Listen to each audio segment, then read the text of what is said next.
Hola y bienvenidos a un nuevo programa de Motorsport 360. Yo soy Ismael Pérez y hoy vamos a hablar un poquito de Fórmula 1, de IMSA e IndyCar. Pues sin más dilación vamos a hablar de Fórmula 1, que esta semana entramos en Gran Premio de Australia, Gran Premio en la ciudad de Melbourne, Gran Premio que se disputa en un circuito semiurbano, ya que gran parte o prácticamente la totalidad de su trazado pasa por una zona urbana y hay tramos en el cual no se transita durante todo el año o se usa como emplazamiento alrededor de un parque, del parque de Melbourne. Bueno, pues un trazado que se modificó ya el año pasado, tuvo esa nueva especificación. Tiene dos zonas de DRS y que consta con una longitud de 5.278 metros en su totalidad. Consta con 14 curvas, 5 izquierdas y 9 derechas. Se dará un total de 58 vueltas, si no hay cambio alguno. Un total de 306 kilómetros. Y el primer gran premio que se celebró aquí en Melbourne fue en 1996. La última pole fue para el año pasado para Max Verstappen y también el último ganador fue Max Verstappen en este caso. El piloto con más victorias fue Michael Schumacher con 4 y el equipo con más victorias McLaren con 11. La verdad es que resalta que el equipo McLaren siempre ha tenido muy buenas carreras por lo menos desde que yo veo la Fórmula 1. Y bueno, paso a decir los horarios. Tanto Libres 1 como Libres 2 es la jornada de la madrugada del jueves hacia el viernes.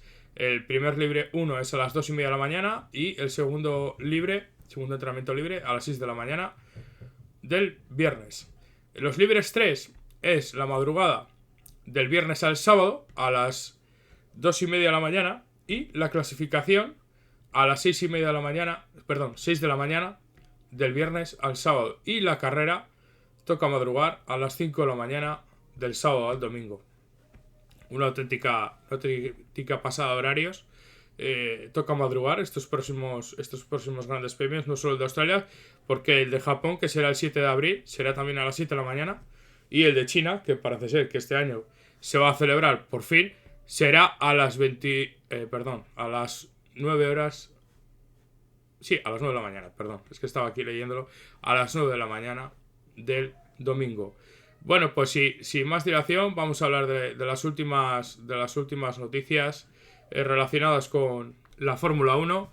Y es que se ha sabido que, por lo visto, el director deportivo de Red Bull, Helmut Marko, el austriaco, habría presentado, ¿no? Había confirmado, digámoslo así, un ultimátum a Daniel Ricciardo, para incluso este mismo gran premio que es el gran premio de casa del piloto australiano. La verdad es que el piloto australiano no está teniendo un buen inicio de temporada y está siendo superado por el piloto japonés Yuki Tsunoda, tanto en clasificación como en carrera. Y recordemos que el año pasado ya se cargaron a Nick de Vries y no les tembló el pulso, ¿no? Y la verdad es que el piloto, para mí, Ricciardo, no está siendo un soplo de aire fresco de cara a un mejor rendimiento a nivel global. El año pasado, tanto siendo el equipo nombrado Alfa Tauri como siendo nombrado ahora como es el equipo RB, ¿no?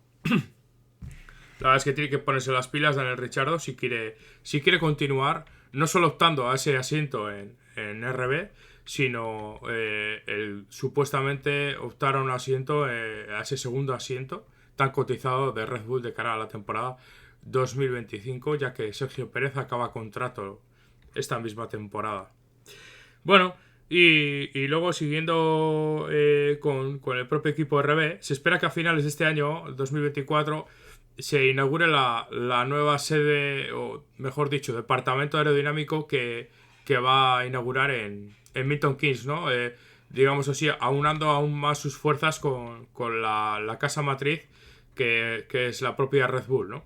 Y algo que ya desde fijaros, desde una compra, una pronta compra de Minardi, renombrada Toro Rosso, ya se hablaba de ellos y ha pasado ya bastantes años, más de 15 años de ello, ¿no? Y ya se comentaba.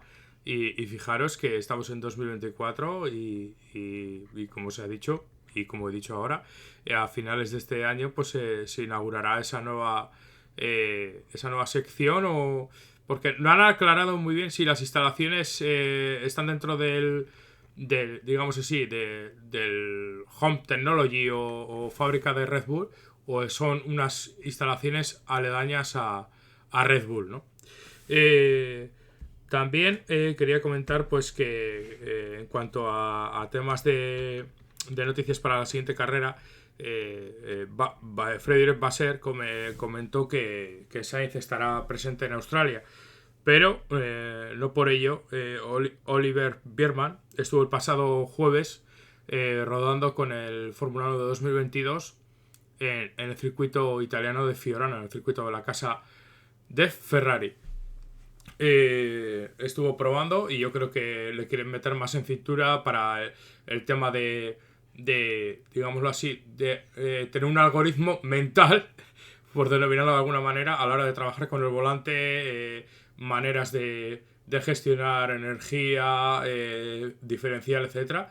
Y bueno, pues tener al piloto británico aún más, digámoslo así, preparado físicamente y mentalmente de cara a una posible nueva sustitución del piloto español, que a priori es, como ha dicho Freddy Vasseur, va a estar en Australia, pero bueno, también es una manera de tener a alguien en el banquillo preparado para nuevamente entrar en uno de los dos Ferrari. Cosa que seguramente muchos equipos de Fórmula 1 habrán tomado nota después de este problema que ha tenido el equipo del cabalino rampante. Sí es cierto que denota que el equipo italiano apuesta directamente por gente joven, en este caso por Biermann, el piloto de 18 años, y deja, digámoslo así, a un lado, por ejemplo, a Antonio Giovinacci, que supuestamente en el organigrama de Ferrari es el tercer piloto, pero parece ser que está centrado totalmente en Hypercar y haciendo simulador y no parece que cuentan con él de cara a una posible sustitución, ¿no? Como pudo haber pasado en el pasado Gran Premio de Arabia Saudí en Jeddah. Otra cosa que quería comentar es el tema de las salidas, ¿no? Ya hablamos en el pasado programa, mejor dicho, de esa salida de Lando Norris, ¿no? Desde que salió fuera del cajón y que el sensor de la FIA no saltó, pero es que 2 días después, un día después de esa polémica, también salió una onboard en la que Sergio Pérez estaba en movimiento justo antes de que se apagarían los semáforos y dará comienzo a la salida, ¿no? En Jeddah. No iba a mucha velocidad, pero sí es cierto que el monoplaza se iba moviendo y el sensor no saltó. O sea, que yo creo que tiene un gran trabajo la FIA detrás de esto y no es la primera vez que pasa. Parece ser que la FIA en este sentido no estaba trabajando bien y hay que darle un palito bastante serio, porque no es normal que un Fórmula 1 se esté moviendo y no salte el sensor. Es que no sé, me parece un poco un despiporre en este sentido, ¿no? Luego, en cuanto a la gama de neumáticos 2024, Pirelli comentó hace unos días que, como ya se dijo en el pasado año, que es la misma gama que el año pasado, ¿no? Después de su cambio de estructura que pudimos ver en Silverstone 2023. Y que estamos siguiendo en este 2024 una línea continuista. Esa modificación que comentó Mario Isola y que se introdujo en Silverstone 2023 se produjo, ¿no? O vieron modificado esa estructura de neumático debido, según él, a un mayor aumento de la aerodinámica y de la carga aerodinámica, mejor dicho, sobre esos neumáticos. Y Mario Isola comentó que con esa introducción y mejora de la estructura, los neumáticos no se veían tan afectados en su rendimiento. Cabe recordar que estos neumáticos están diseñados, o Pirelli mejor dicho ha trabajado con ellos para que se puedan calentar y puedan tener un rendimiento óptimo sin la utilización de mantas térmicas que se viene hablando durante ya varios años que se van a quitar. Para mí, el menor de los males es el uso de mantas térmicas, que para un equipo de Fórmula 1 sí es cierto que supone un dinero, pero para mí es el menor de los males. Supuestamente Pirelli vino a la Fórmula 1 para aportar un mayor espectáculo en cuanto a términos de rendimiento de sus neumáticos, pero estamos viendo, y sobre todo en la última carrera queda reflejado, que con un neumático C2 o C3 es poca la diferencia o el timing o esa ventana de rendimiento entre los dos, aparte de que son muy parejos, y con un neumático C2 te cascas 40 y tantas vueltas, por no decirte 50. No me extrañaría que en este año veamos carreras como se vieron en el 2023, pues por ejemplo un Williams con un Albon de la vida o un Haas, un Nico Hülkenberg, que te cascan una estrategia de prácticamente todas las vueltas del Gran Premio con un mismo, como tienes la obligación, la obligatoriedad que por reglamento tienes que cambiar a un compuesto de neumático durante la carrera, pues prácticamente que en la última vuelta de carrera, como hizo Albon el año pasado aquí en Melbourne, en el próximo Gran Premio en Australia, cambies ese neumático, ¿no? Y hagas prácticamente la totalidad de la carrera con un compuesto prácticamente.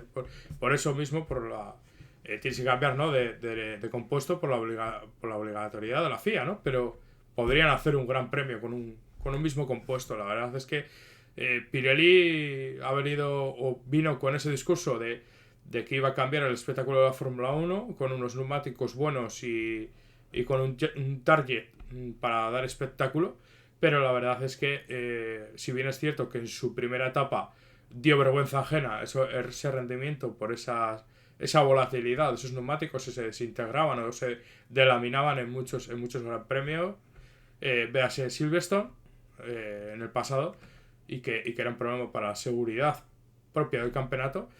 Estamos viendo que ahora pues estamos viendo digámoslo así, la no degradación de los neumáticos como ya se vio en una época de lucha entre Michelin y Bridgestone, y que al acabarse ese baile de estrategias y diferentes aspectos, tanto la marca francesa como la marca japonesa abandonaron el campeonato porque no veían atractivo o no veían cómo sacar ese jugo digámoslo así, a esa estrategia comercial, ¿no? Para vender sus neumáticos.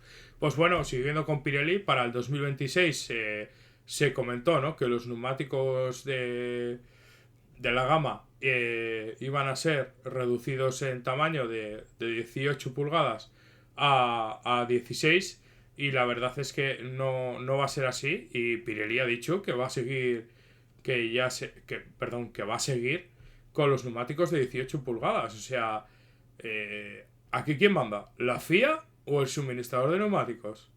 ¿En qué estamos? Ha renovado Pirelli y está diciendo cómo debe actuar la FIA en el campeonato. La propia Fórmula 1 como ente puede decir algo. No sé, es una pregunta que debemos hacernos todos en nuestra cabeza como aficionados al motorsport, ¿no? Sí es cierto que Pirelli pone una pasta y que de ello se beneficia tanto la FIA en sus diferentes, no solo en Fórmula 1, sino en sus diferentes campeonatos, que da sustento en este aspecto, y en la Fórmula 1 también se beneficia no solo por el sustento de neumáticos, sino también por un sustento económico bastante importante. Pero me parece un poco grave el tema de que una marca de neumáticos,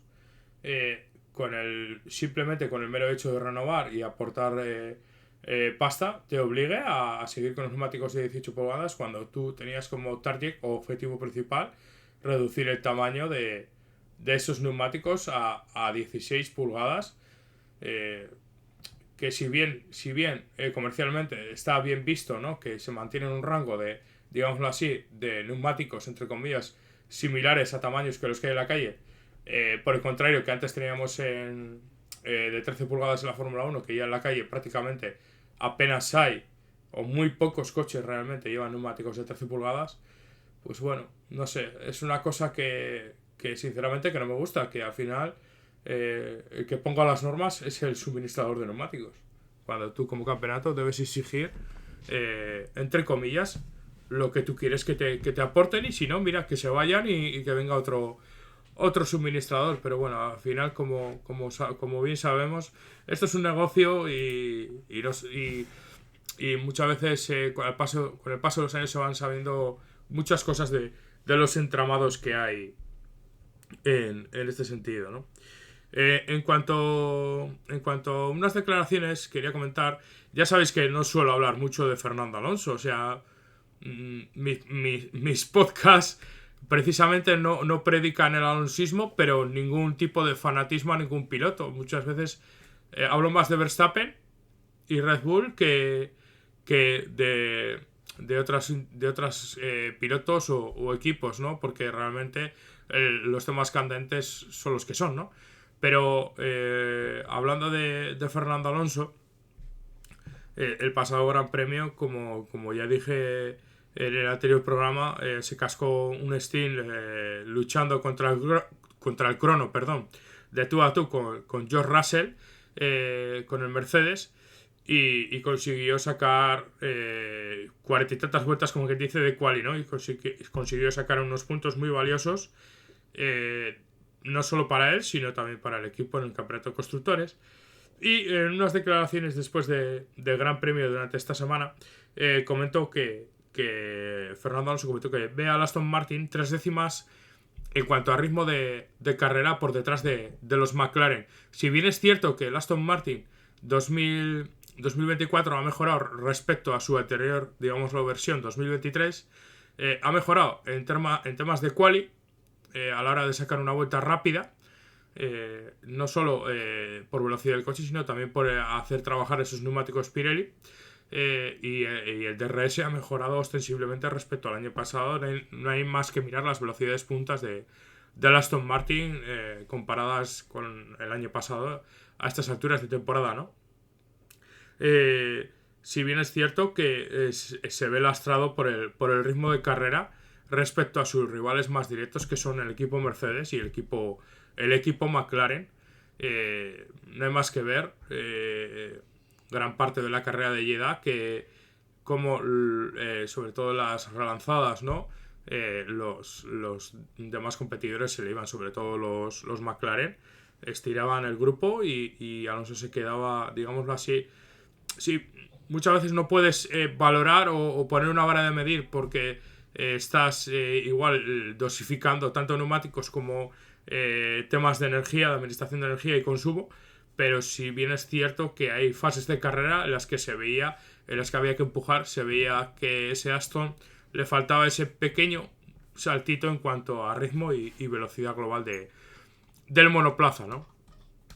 También hay que decir que es una temporada muy larga, y es que programa tras programa, tanto yo como otros compañeros de podcast de la esfera, digamos, del motorsport, véase GPKs, Keep Pushing, Efecto Motor, etcétera, la verdad es que todos recalcamos eso, que es una temporada súper larga, y en el cual el mejor ejemplo tenemos el año pasado en el desarrollo del equipo McLaren, que la segunda parte del campeonato se cascó una evolución increíble y le valió tanto a Norris como a Piastri para luchar por el campeonato, no para el campeonato de constructores con Red Bull, sino para luchar con sus principales rivales en el campeonato de Fórmula 1, ¿no?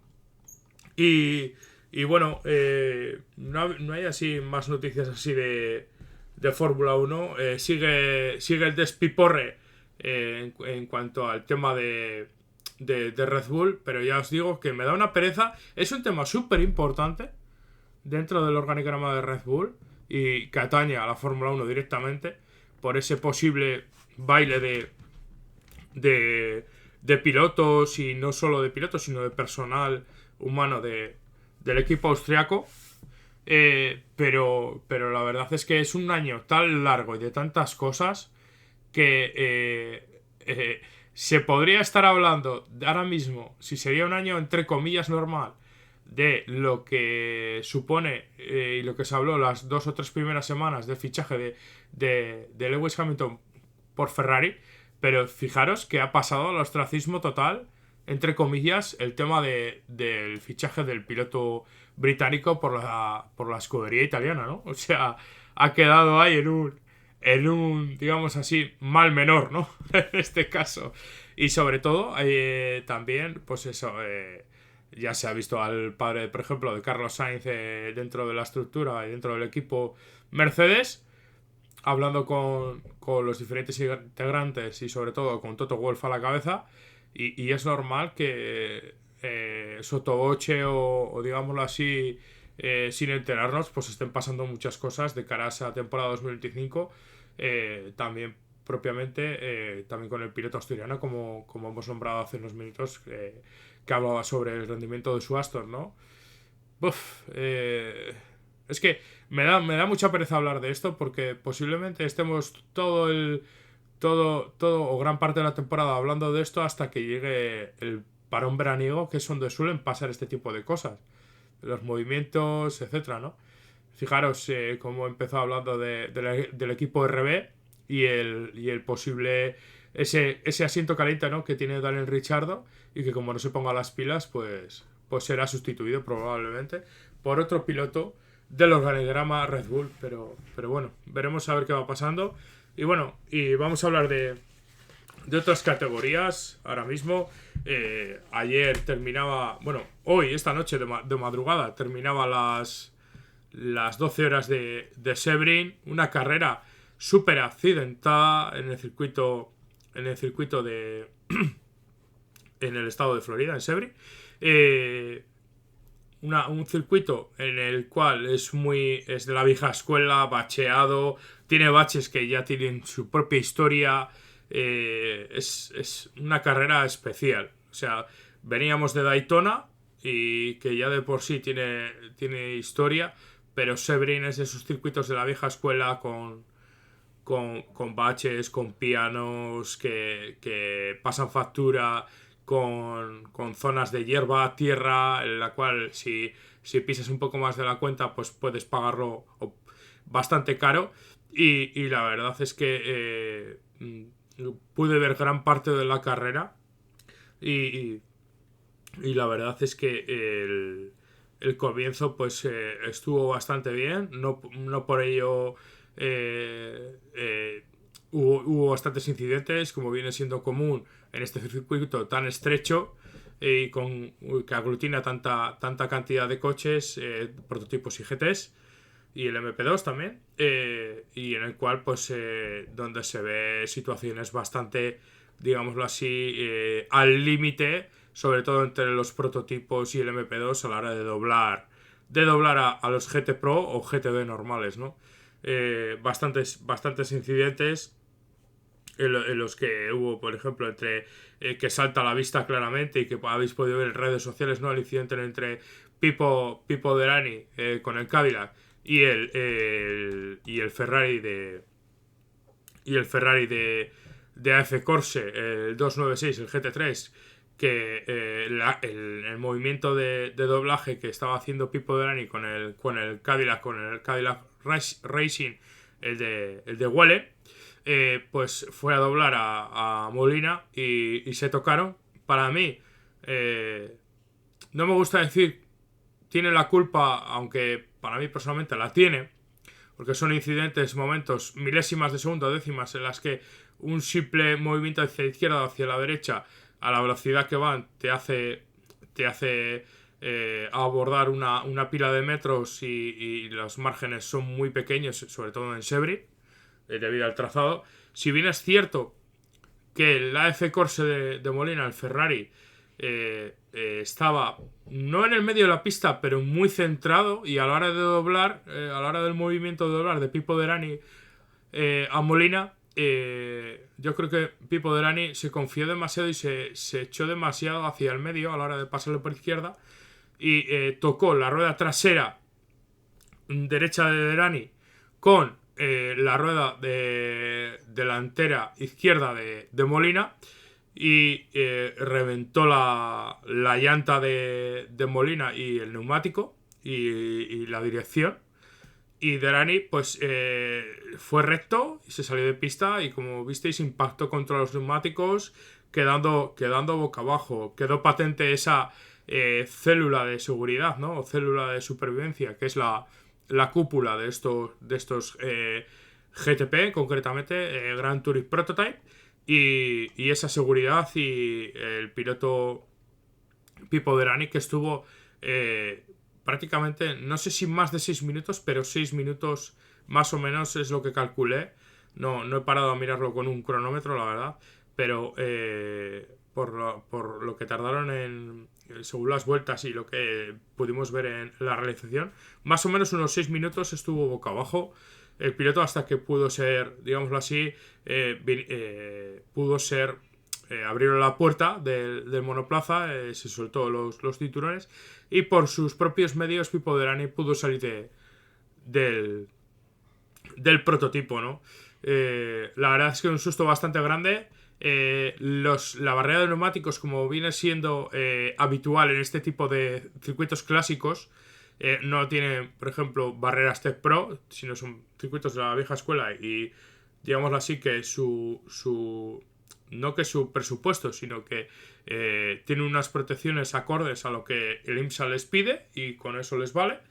Y al impactar a tanta velocidad el GTP del Cadillac, la verdad es que el impacto fue de morro y produjo un posterior vuelco con esa, digamos así, absorción por parte de los neumáticos de esa energía y los neumáticos, parte de ellos volaron hacia una zona donde por encima de las verjas donde había aficionados y por suerte no hubo que lamentar víctimas ni nada. Si bien es cierto que hubo una imagen bastante graciosa en realización, el cual el monoplaza iba a decir, el prototipo estaba dado vuelta y se vio a un aficionado intentando saltar la valla, un aficionado, el típico aficionado americano con bastantes kilos en su cuerpo, intentando saltar la valla para ayudar al piloto,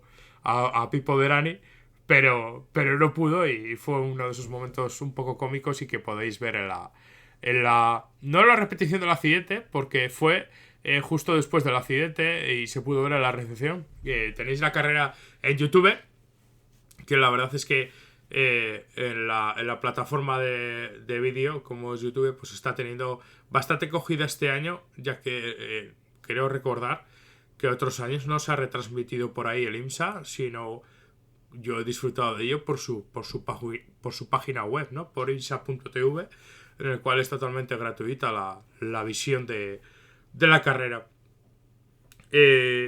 También hubo incidentes, ¿no? Con, por ejemplo, el Porsche número 6 se había envuelto en bastantes incidentes, ¿no? Tanto en manos de Mako Weki y también Jaminet, por ejemplo, con Mako Weki pasando o adelantando en la última curva del circuito, la cual es una curva muy larga hacia derechas, ¿no? Y que tiene bastantes baches, adelantando a la curva de Catherine Lech, el de Gradient, del equipo Gradient, pues la adelantó por el interior y hizo un barrido hacia afuera y expulsó directamente de la pista a Catherine Lech con esa cura y dejando fuera de carrera a la piloto. Y la verdad es que me sorprendió que no fuera sancionado por ese movimiento, porque fue directamente como la expresión de quita bicho, quítate de aquí. Porque la verdad es que tuvo que abandonar el equipo Acura con ese GTD. Con ese GTD. Y la verdad es que dejó incluso hasta, no sé si era aceite o de la caja de cambios o combustible en mitad de la pista y tardaron bastante tiempo en quitar el GT de la pista, ¿no?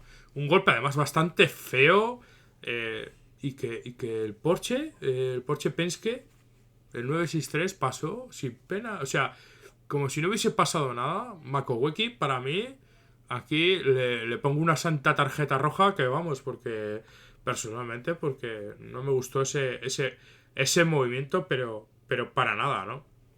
Hubo otros incidentes también, bastantes. Además, en cuestión de 3 4 horas, hubo, pero súper cantidad de incidentes entre el MP2, salidas de pista. El propio Porsche número 6 que acabamos de decir, yendo al ataque, tuvo un trompo y una salida de pista en una de las chicanes que por suerte pudo recuperar, pero la verdad es que hubo muchas cositas, ¿no? La victoria en GTP, ya voy a pasar a nombrar las diferentes podios y victorias en las diferentes categorías. Pues el GTP en Grand Touring Prototype, los prototipos gordos, para que me entendáis. La victoria fue para Jordan Taylor, Luis Deletraz y Colton Herta, con el Wade Taylor Racing with Andretti. Ya sabéis que esta nomenclatura la hemos estrenado este año. El Acura, el ARX06. Una victoria que fue luchada entre Luis Deletraz y en este caso el que quedó segundo, el GTP, el Cadillac Racing, el 01, que en esta carrera llevaban una decoración especial dorada por los 50 años de Móvil 1, uno de los principales sponsors y suministradores de aceite y combustible del equipo americano. Y el 01, recordar que iba pilotado por Ranger Bardezande, Sebastian Bourdais y Scott Dixon, y que conseguía la segunda posición, pero que en los últimos momentos de carrera perdió esa, digámoslo así, iba liderando y perdió la primera posición con un gran adelantamiento de Luis Deletraz con el Acura. Y bueno, desde el equipo Cadillac estaban bastante contentos y se les vio en el podio bastante contentos con ese segundo puesto. Pero la verdad es que el duelo, si tenéis ocasión de poder verlo de noche, el movimiento que hizo Luis Deletraz engañándole desde el exterior hacia el interior y colándose en esa curva, la verdad es que es bonito y es para enseñar a los chavales, ¿no? Y a la gente, si tenéis ocasión, ¿no? En tercer puesto quedó el Porsche Penske número 7 de Dan Cameron, Felipe Nasr y Matthew Campbell, el Porsche 963. En cuarto lugar, Connor De Filippi, Nick Yellowly y Mark Martin, con ese BMW del equipo 10RL, ese BMW número 25, el cual en algunas fases de carrera, concretamente antes del anochecer, estuvo incluso liderando la carrera. Y es que el BMW, en según qué rangos, mejor dicho, de temperatura, rinde muy bien, pero cuando, digamos así, se estabiliza la temperatura, ese rendimiento baja. Y es curioso que las ventanas de trabajo que ya se vio el año pasado, en las que ese GTP de BMW trabaja muy bien, incluso lo podemos extrapolar, entre comillas, a lo que le pasó, mejor dicho, el año pasado al Peugeot 9X8 en el WEC en ciertas partes del campeonato, que en condiciones de temperatura baja rendía muy bien, ¿no? En quinta posición quedó el número 10, el Wayne Taylor Racing with Andretti, el Acura azul y negro, para que me entendáis, de Ricky Taylor, Felipe Albuquerque y Brandon Harley, en el cual también lideró durante varias vueltas la carrera.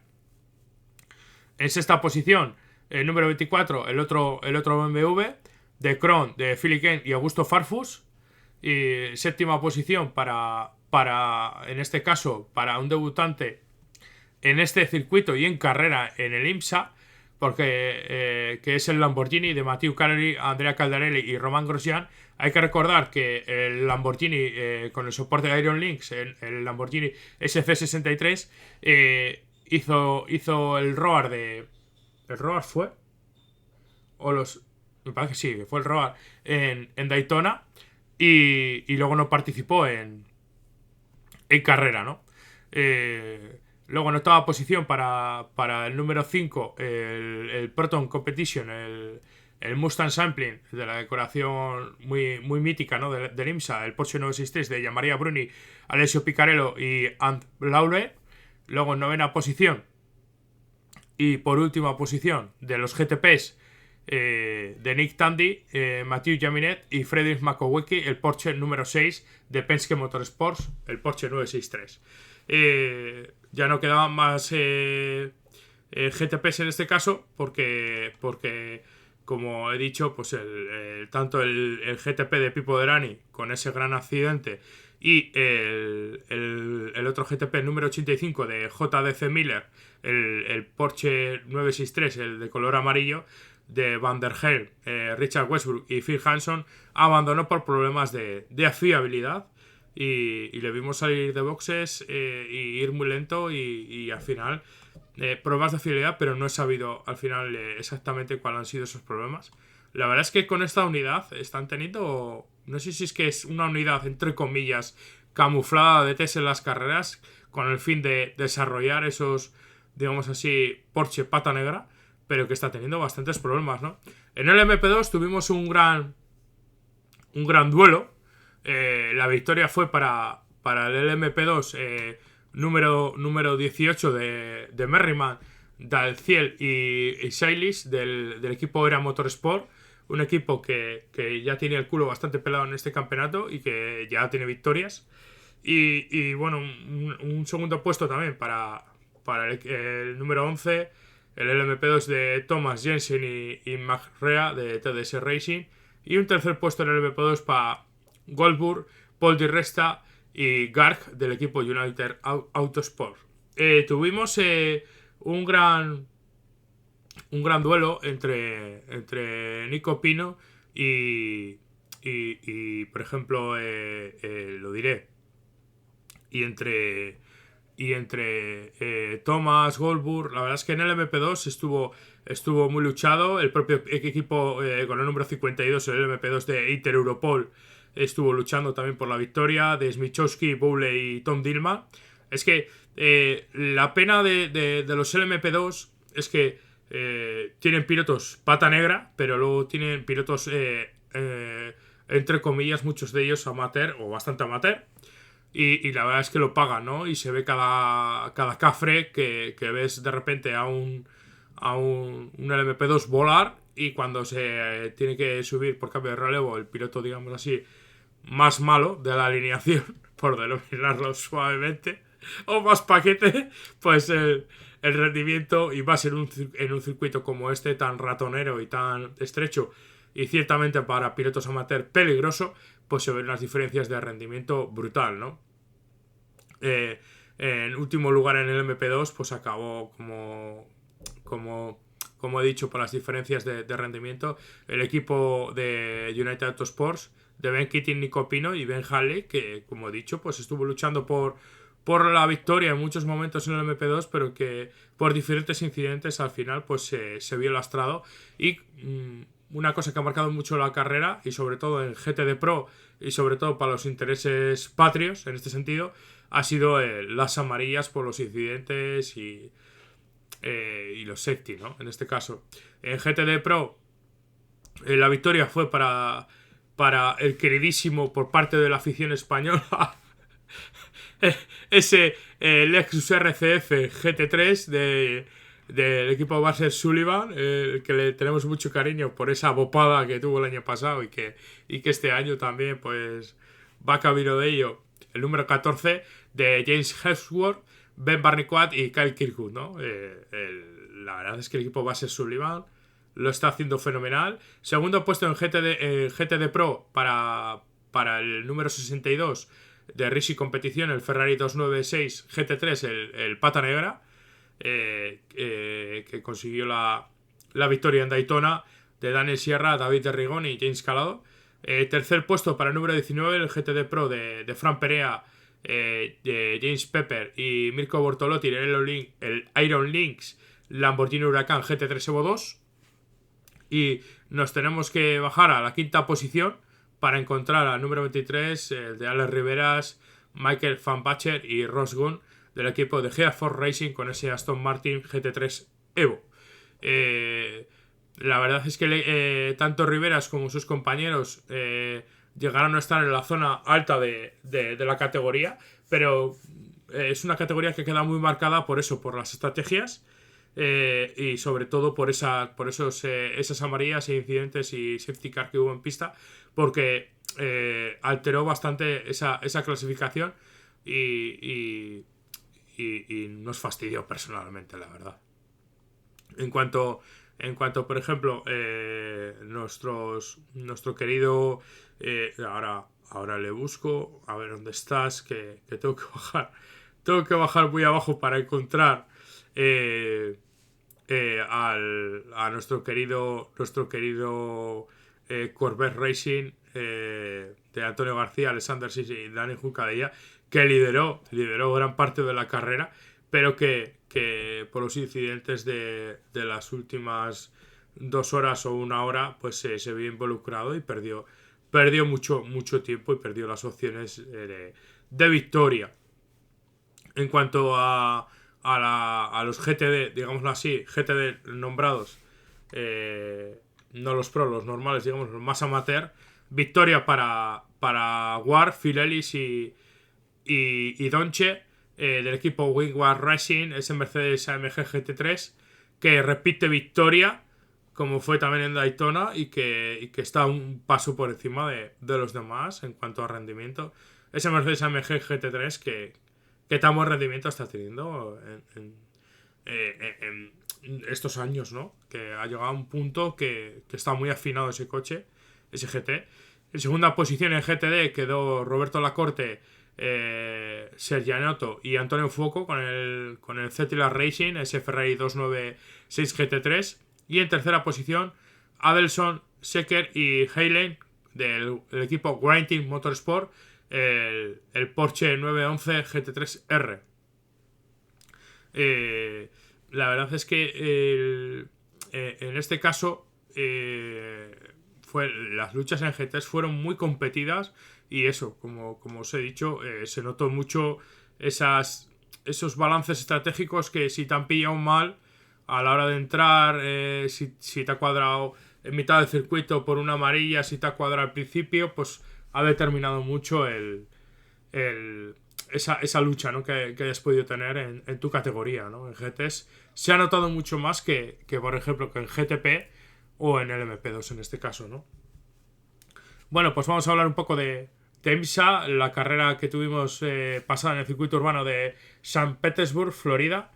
No en Rusia, como algunos confunden, pero es una carrera bastante planita en cuanto a digamos las estrategias, porque la gran mayoría de pilotos calcaron su estrategia y cambiaron sus neumáticos a última hora de carrera, digámoslo así. Perdón. Y podemos ver como una gran gestión de Alex Palou, que salía en 13ª posición y que logró aupar, minimizando daños, digámoslo así, en una muy buena sexta meritoria posición. La verdad es que una carrera que estuvo bastante bien y que la verdad es que nos dejó pues bastantes cositas, pero que fue muy, digámoslo así, muy de minimizar riesgos por parte de todos, ¿no? Si bien es cierto que la armada Penske lideró bastante bien y dio muestras de que este año Penske está muy fuerte, ¿no? Victoria para Joseph Newgarden, que no tuvo rivales en esta primera cita de la IndyCar en las calles de San Petersburg, ¿no? El piloto estadounidense logró la pole y lideró un total de 92 de las 100 vueltas. O sea, fijaros que el dominio por parte del piloto estadounidense fue brutal, ¿no? Hubo bastante baile, ya te digo, a finales de carrera en cuanto a las posiciones, por las diferentes paradas, pero bueno, al final victoria para Newgarden, segundo puesto para Pato Ward, tercer puesto para Scott McLaughlin, que la verdad es que Si bien es cierto que el piloto ha ido teniendo una progresión brutal estos 2-3 años que lleva, y la verdad es que es muy, muy meritorio este tercer puesto. Cuarto puesto para Will Power, quinto puesto para Control Herta, que recordemos que en la jornada de hoy de madrugada consiguió esa victoria junto a Luis de Letraz, como he dicho, y Jordan Taylor en Sebring, a las 12 horas de Sebring, con el Acura de Wayne Taylor with Andretti. Sexta posición para Alex Palou, que recordemos que salía en 13ª posición, y en séptima posición Felix Rosenqvist, que partía en segunda posición en esta primera carrera de la IndyCar. Octava posición para Alexander Rossi, novena posición para Scott Dixon y décima posición para Reynolds VK, que partía en séptima posición y acabó en décima posición. Una pasada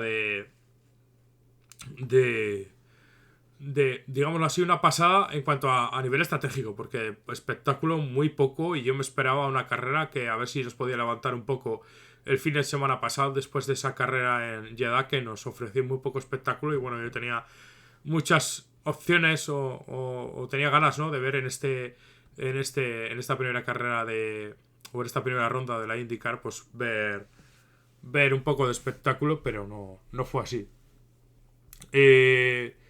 Líderes de carrera que lideraron la carrera y que por lo tanto llevan punto el propio Joseph Newgarden, Christian Lundgaard y Colton Herta.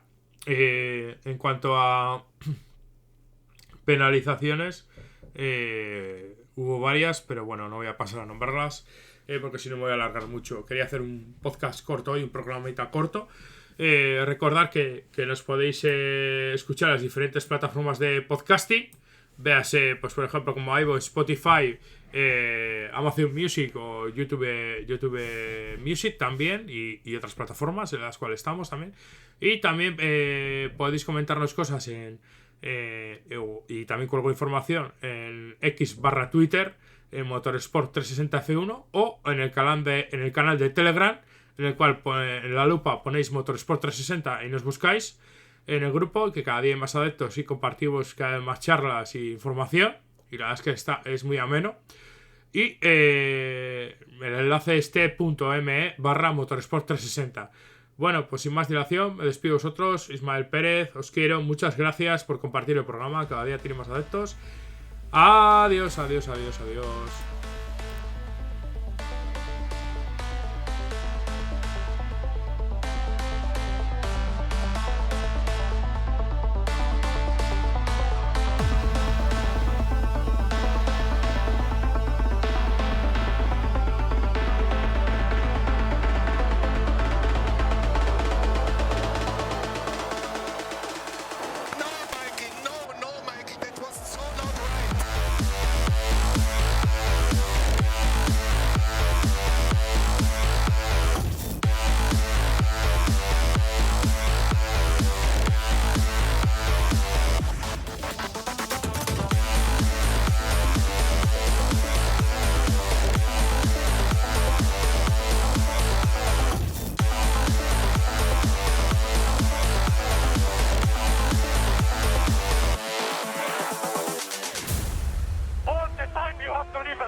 All the time you have to leave a place.